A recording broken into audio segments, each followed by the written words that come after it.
watching VNA News Bulletin. I'm Việt Hồng from Hanoi with the major stories. Prime Minister begins official visit to the United Arab Emirates. Vietnam remains fertile land for FDI attraction. And later on, meticulous work behind Vietnamese history book and pictures. Prime Minister Phạm Minh Chính will pay official visits to the United Arab Emirates, Qatar and Arab Saudi from October 27th to November 2nd. Prime Minister Pham Minh Chinh, his spouse, and a high-ranking delegation of Vietnam arrived in Abu Dhabi on October 27th, local time, starting their official visit to the United Arab Emirates at the invitation of President Mohammed bin Zayed Al Nahyan. Welcoming the delegation were the United Arab Emirates Minister of State for Foreign Trade and Minister in charge of Talent Attraction and Retention Thani bin Ahmed Al Zayudi, among others. The visit, the first of a Prime Minister of Vietnam over the past 15 years, is taking place in the context that the bilateral relations are developing well across all fields. The United Arab Emirates stands as Vietnam's largest export market in the Middle East and Africa, with two-way trade reaching $4.96 billion in the first 9 months of this year, higher than the $4.7 billion recorded in the whole year of 2023. During his stay, the Vietnamese leader is scheduled to hold talks with President Mohammed bin Zayed Al Nahyan and Vice President and Prime Minister Sheikh Mohammed bin Rashid Al Maktoum. On this occasion, the two countries will upgrade their ties, with a lot of cooperation documents to be signed. The Prime Minister's visit is expected to contribute to strengthening political trust, elevating relations, and creating breakthroughs in bilateral ties in numerous fields. We have more news come up next. Let's take a look. A high-level delegation from the Ministry of Public Security, led by Deputy Minister Senior Lieutenant General Tran Quoc Tor, paid a working visit to Cuba on October 22nd to 26th. During the delegation's talks with Lieutenant General Lazaro Alberto Alvarez Casas, Minister of the Interior of Cuba, both sides assessed the progress of the two ministries' cooperation agreements signed in 2018. They committed to enhancing cooperation by sharing experience in force building, inspection, supervision, training, and immigration management, contributing to safeguarding national security and maintaining social order and safety in each country. While in Cuba, the Vietnamese delegation laid flowers at the monument of President Ho Chi Minh in the park named after him in Havana, and visited the Che Guevara Memorial Site, as well as the Fidel Castro Center. Now let's take a look at the most prominent events of the week from October 21st to 27th. At the 8th session of the 15th Tenure National Assembly, which opened in Hanoi on October 21st, lawmakers elected Luong Quang as state president of Vietnam for the 2021 to 2026 term. Luong Quang, born in 1957 in Viet Tri City, Phu Tô Province, is Politburo member, permanent member of the 13th Tenure Party's Central Committee Secretariat and National Assembly Deputy of the 15th Tenure. The resolution on election received support from all 440 deputies present at the meeting, equivalent to 91.67% of the total number of National Assembly deputies. On the same day, State President Luong Quang took the oath in front of a National Assembly. Prime Minister Pham Minh Chinh attended the expanded BRICS Summit in Kazan City of Russia from October 23rd to 24th. At the event, the Prime Minister emphasized a people-centered, global, and comprehensive approach and the fundamental principles of international relations, as well as multilateralism and international solidarity to promote peace and stability, overcome challenges, and turn opportunities and potential into new development drivers. He called on BRICS to promote a year of strategic connectivity in terms of resources, strategic infrastructure, both hard and soft, global supply chains, people-to-people connections, along with connectivity in the reform of global governance mechanisms. The Prime Minister delivered strong messages about a resilient, self-reliant, confident, and independent Vietnam, proud of its national identity and on the path to dynamic socio-economic development.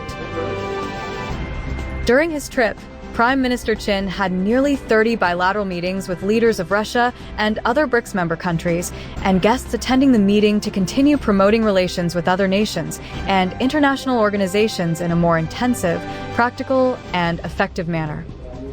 At the meetings, leaders of the nations highly evaluated Vietnam's development achievements and increasing position in the international arena. They affirmed their importance and desire to further strengthen all-round relations with Vietnam.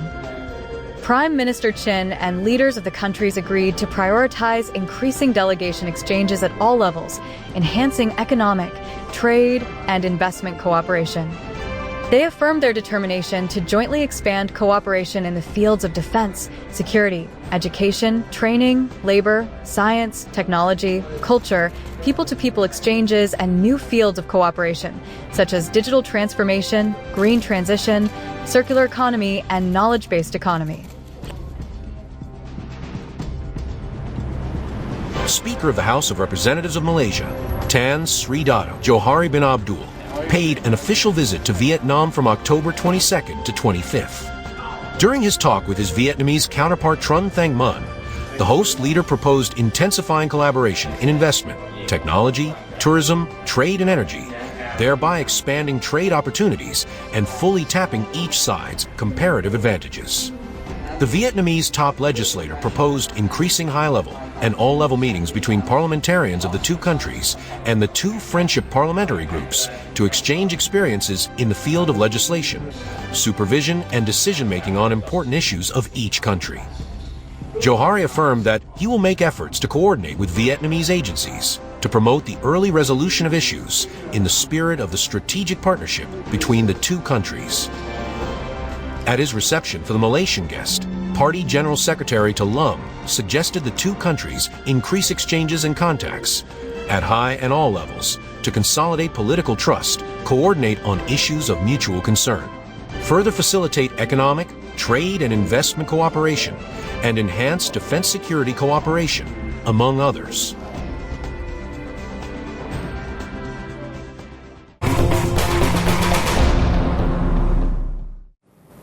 Vietnam continues to prove itself as a fertile land in drawing foreign direct investment, or FDI.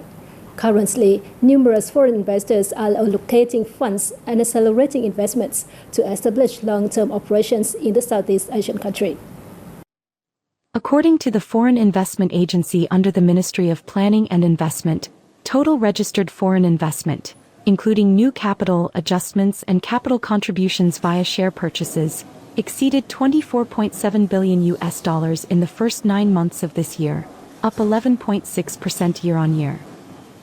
In September alone, foreign capital neared $4.26 billion, the highest monthly figure this year and accounting for over 17% of the 9-month total. In January-September, FDI disbursement was estimated at $17.3 billion, the highest in the past 5 years, up nearly 9% year-on-year. The Ministry of Planning and Investment has noted that FDI inflows continue to concentrate in cities and provinces that boasts advantages for attracting foreign investment, such as good infrastructure, stable human resources, efforts to streamline administrative procedures, and proactive investment promotion. Notable locations include Bắc Ninh Province, Ho Chi Minh City, Quang Ninh Province, Bà Rịa Vũng Tàu, Bình Dương, Hanoi. These localities accounted for over 80% of the number of new projects, and nearly 73% of total investment capital in the country over the past 9 months. Many large projects in sectors such as semiconductors, energy, and the manufacturing of electronic components and high value-added products have been newly invested in or expanded during this period.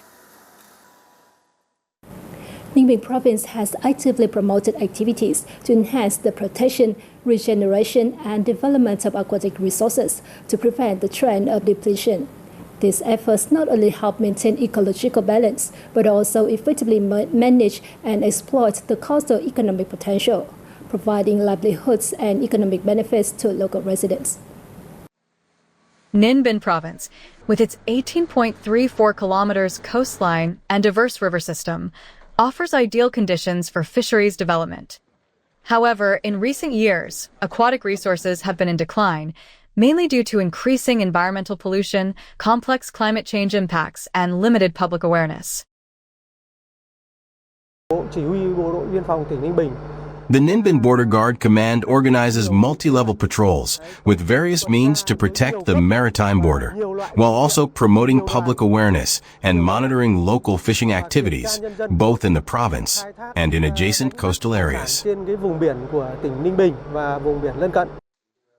Ninh Bình has prioritized the protection and restoration of aquatic resources in line with the National Fisheries Development Strategy for 2030, aiming for 2045. The province has implemented the 2017 fisheries law and followed government directives to prohibit harmful practices like the use of explosives and banned fishing gear, enhancing enforcement to ensure sustainable management of these resources. This law should be promoted among all citizens. Those who understand it should educate those who don't, ensuring adherence to the party's policies. The local authorities have been actively promoting awareness and conducting patrols to control and address violations in fisheries management.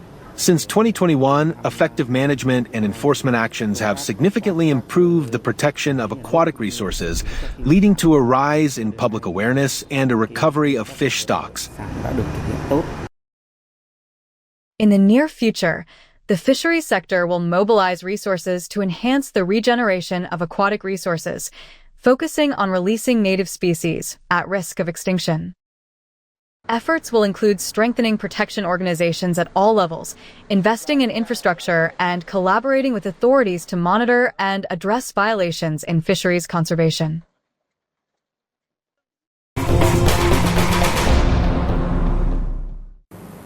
A new book has been launched by the University of Education Publishers and Đông Culture Just Company, featuring nearly 2,000 illustrations, photographs, and maps. Titled Vietnamese History in Pictures, the book spans 659 pages and was conceived and completed over 17 years. A significant aspect of the book is its collection of nearly 2,000 photos, maps, and charts sourced from 49 museums in Vietnam and abroad, as well as private collections, to vividly illustrate its content. The images are beautifully designed to enhance the text, making it visually appealing and engaging. The book not only offers researchers a fresh perspective on history, but also serves as a source of inspiration for both teachers and students. Vietnamese History in Pictures is an essential addition to every household, catering to various ages and professions, including Vietnamese people living abroad. The book helps connect and promote the values of history, culture, heritage, art, patriotism, and the spirit of self-reliance of the nation. There were moments when we thought we wouldn't finish the book. Some essential content lacked suitable images. However, a certain drive pushed us to stay determined and complete it.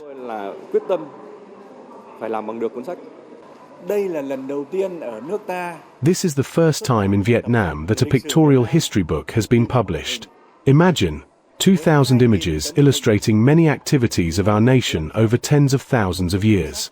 The authors have included extremely up-to-date details, making this a valuable